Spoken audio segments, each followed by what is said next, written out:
नमस्कार जोहार। चलिए जानते हैं झारखंड की ताजा खबरों को, लेकिन उससे पहले अगर आपने अभी तक इस चैनल को सब्सक्राइब नहीं किया तो सब्सक्राइब कर लें ताकि आपको झारखंड की ताजा खबरें रोजाना मिलती रहे।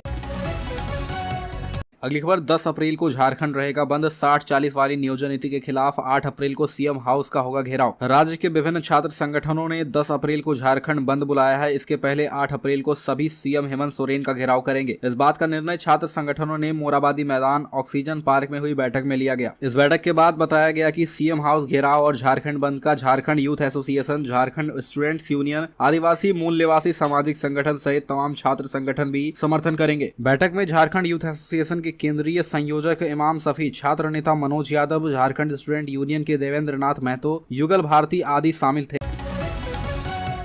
अगली खबर, प्रदेश युवा कांग्रेस के अध्यक्ष अभिजीत राज ने कहा कि कांग्रेसियों ने देश में लोकतंत्र की स्थापना के लिए आजादी के पूर्व भी बलिदान दिया था और आज भी बलिदान देने को तैयार हैं। प्रधानमंत्री नरेंद्र मोदी द्वारा अडानी के लिए देश की परिसंपत्तियों, अर्थव्यवस्था और लोकतंत्र को ताक पर रख दिए जा रहे लाभ के विरोध में युवा कांग्रेस द्वारा चरणबद्ध आंदोलन किया जाएगा। इसकी रूपरेखा तैयार की गई है। 3 अप्रैल को युवा कांग्रेस प्रदेश कांग्रेस कार्यालय में शांतिपूर्ण मशाल जुलूस निकालकर उलगुलान शुरू करेंगे। अभिजीत राज रविवार को कांग्रेस भवन में प्रेस कॉन्फ्रेंस कर यह जानकारी दे रहे थे। उनके साथ युवा कांग्रेस के उज्जवल तिवारी समेत अन्य नेता मौजूद थे। अगली खबर, बीजेपी प्रदेश अध्यक्ष दीपक प्रकाश का कार्यकाल पूरा हो गया है। ऐसे में इस बात के संकेत मिल रहे हैं कि इस बार नया अध्यक्ष ओबीसी से होगा। भाजपा के प्रदेश महामंत्री आदित्य साहू और राकेश प्रसाद अध्यक्ष बनने की रेस में आगे चल रहे हैं। भाजपा बिहार की तरह झारखंड में भी ओबीसी से नेतृत्व को आगे लाने का प्रयोग कर सकती है। पार्टी के प्रदेश अध्यक्ष दीपक प्रकाश का कार्यकाल पूरा हो गया है। ऐसे में इस बात के संकेत मिल रहे हैं कि यहाँ नया अध्यक्ष ओबीसी से हो सकता है। केंद्रीय नेतृत्व की नजर ऐसे नेताओं पर है।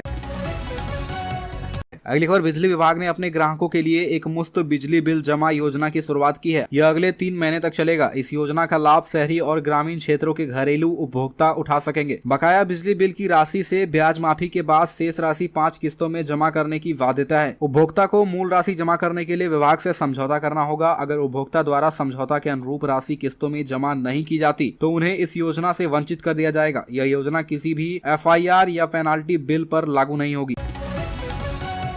अगली खबर, झारखंड के जामताड़ा में एक अनोखी घटना घटी। यहाँ काली पूजा कार्यक्रम के दौरान मधुमक्खियों के हमले से 10 लोग घायल हो गए। इनमें से 3 की हालत गंभीर बनी हुई है। घटना का वीडियो भी सामने आया है। वीडियो में देखा जा सकता है कि महिलाएं गीत गा रही है और आसपास हजारों की संख्या में मधुमक्खियां भिनभिना रही है। इस दौरान महिला ने सिर और चेहरे को साड़ी से ढक रखा है। हालांकि महिलाओं द्वारा साड़ी से चेहरा ढकने का यह नुस्खा काम नहीं आया। मधुमक्खियों का हमला इतना तेज था कि लोगों को नदी और तालाब में कूदकर जान बचानी पड़ी। अगली खबर, रामगढ़ में लड़कियों का घर से बाहर निकलना भी दुभर हो गया है। अकेले तो अकेले, दोस्तों के साथ भी निकलने पर भी वह सुरक्षित नहीं है। वहसी दरिंदों की बुरी नजर से उनका बचना मुश्किल हो गया है। कुछ ऐसा ही हुआ रामगढ़ के रजरप्पा थाना क्षेत्र में, जहां एक नाबालिग लड़की से गैंगरेप की घटना घटी। गैंगरेप की घटना को लेकर स्थानीय लोगों में आक्रोश है। अगली खबर, झारखंड के 4.62 लाख ग्रीन कार्ड धारियों के लिए अच्छी खबर है। उन्हें अप्रैल में एक मुश्त 4 महीने का 2.88 क्विंटल चावल मिलेगा। राज्य सरकार ने सितंबर 2022 से दिसंबर 2022 के अनाज का आवंटन कर दिया है। राज्य के 25,462 डीलर चावल का वितरण करेंगे। झारखंड में सितंबर से ही ग्रीन कार्ड धारियों को खाद्यान्न नहीं मिल रहा था। कालाबाजारी की शिकायत के बाद खाद्य आपूर्ति विभाग कार्ड धारियों की जाँच कर रहा था। जाँच में सैकड़ों फर्जी कार्डधारी पकड़े गए। ऐसे लोगों का नाम मार्च में राशन कार्ड से हटा दिया गया है। अब राज्य में 4.62 लाख ग्रीन कार्ड धारी बचे हैं। विभाग का कहना है कि अब कालाबाजारी रुकेगी। राज्य में सबसे अधिक 41,468 ग्रीन कार्ड धारी धनबाद और सबसे कम 5245 सिमडेगा में है। अगली खबर, भारतीय जनता पार्टी पिछड़ा जाति मोर्चा की जिला इकाई की बैठक जिला अध्यक्ष राजेंद्र रामचंद्र वंशी की अध्यक्षता में तपेत स्थित भारतीय जनता पार्टी कार्यालय में हुई। बैठक का संचालन जिला महामंत्री प्रदीप दांगी ने किया। बैठक में मुख्य अतिथि भारतीय जनता पार्टी के जिला अध्यक्ष अशोक शर्मा मुख्य रूप से भाग लिए। बैठक में आगामी 6 से 14 अप्रैल तक जिले में ओबीसी मोर्चा के द्वारा गाँव से लेकर शहर तक घर घर चलो कार्यक्रम को सफल बनाने पर चर्चा की गई। इस दौरान निर्णय लिया गया कि जिले के प्रत्येक मंडल में बूथ स्तर पर घर घर जाकर प्रधानमंत्री मोदी जी के द्वारा जनहित में किए गए कार्यों को बताना है। इसके लिए ओबीसी मोर्चा के कार्यकर्ता घर घर जाकर जनसंपर्क कर लोगों को पीएम मोदी के कार्यों के बारे में बताएंगे। अगली खबर नवभारत जागृति केंद्र हजारीबाग के खरसावा इकाई ने खरसावा काली मंदिर प्रांगण में एक दिवसीय शराबबंदी सम्मेलन आयोजित किया। आयोजन में जमनालाल बजाज फाउंडेशन और युवा जागृति एवं स्वावलंबन संघ राजडीगढ़ का सहयोग था। उद्घाटन केंद्रीय जनजातीय कार्य मंत्री अर्जुन मुंडा और लोक समिति के राष्ट्रीय अध्यक्ष गिरिजा सतीश ने भगवान बिरसा मुंडा और महात्मा गांधी की तस्वीरों पर माल्यार्पण करते हुए संयुक्त रूप से किया। जनजातीय कार्य मंत्री अर्जुन मुंडा ने व्यक्ति, परिवार, समाज और राष्ट्र के क्रमिक निर्माण पर प्रकाश डालते हुए कहा कि सिर्फ शराब ही नहीं बल्कि अन्य खतरनाक मादक पदार्थों के सेवन से भी बचने की जरूरत है। अगली खबर पलामू जाने के क्रम में राज्य के पूर्व मुख्यमंत्री रघुवर दास कुडू थाना क्षेत्र के रूद चौक के समीप रुके, जहां पर भाजपा ओबीसी मोर्चा जिलाध्यक्ष संजय चौधरी के नेतृत्व में भाजपा कार्यकर्ताओं ने जोरदार स्वागत किया। इस दौरान पूर्व मुख्यमंत्री रघुवर दास ने रूद चौक स्थित वीर शिवाजी की प्रतिमा पर माल्यार्पण कर नमन किया। उन्होंने कहा कि राज्य के मंत्री राज्य का विकास छोड़कर अपने विकास में लगे हैं। नतीजा राज्य में खनिज संपदा से लेकर विकास कार्यों में लूट मची है। मंत्री ट्रांसफर पोस्टिंग का खेला खेल रहे हैं। नक्सली दिन रात उत्पात मचा रहे हैं। अपराधी बेलगाम हो गए हैं। दिन हत्या, दुष्कर्म, लूटपाट सहित अन्य घटनाएं को अंजाम दी जा रही है। मामले पर राज्य सरकार और प्रशासन मौन है। अगली खबर झारखंड के हाई स्कूलों को अगले 2 महीने में 9000 नए शिक्षक मिल जाएंगे। मुख्यमंत्री हेमंत सोरेन इन शिक्षकों को नियुक्ति पत्र सौंपेंगे। संयुक्त स्नातक प्रशिक्षित शिक्षक प्रतियोगिता परीक्षा 2016 के चयनित अभ्यर्थियों को नियुक्ति पत्र सौंपा जाएगा। अप्रैल में पहले चरण में 4500 और मई में दूसरे चरण में 4500 नए शिक्षकों को नियुक्ति पत्र सौंपा जाएगा। स्कूली शिक्षा व साक्षरता विभाग इसकी तैयारी कर रहा है। इसके लिए शिक्षा सचिव के रवि कुमार ने सभी डीओ को निर्देश दे दिया है। शिक्षा सचिव ने स्पष्ट किया है कि संयुक्त स्नातक प्रशिक्षित शिक्षक प्रतियोगिता परीक्षा 2016 के मामले पर सुप्रीम कोर्ट के अंतिम निर्णय के बाद लगभग 9000 स्नातक प्रशिक्षित शिक्षक की नियुक्ति प्रक्रिया चल रही है। इसमें से करीब 4500 शिक्षक के पहले बैच को मुख्यमंत्री अप्रैल के अंतिम सप्ताह में नियुक्ति पत्र सौंपेंगे। वहीं दूसरे व अंतिम चरण में मुख्यमंत्री मई के अंतिम सप्ताह में 4500 टीजीटी शिक्षकों के बीच नियुक्ति पत्र बांटेंगे।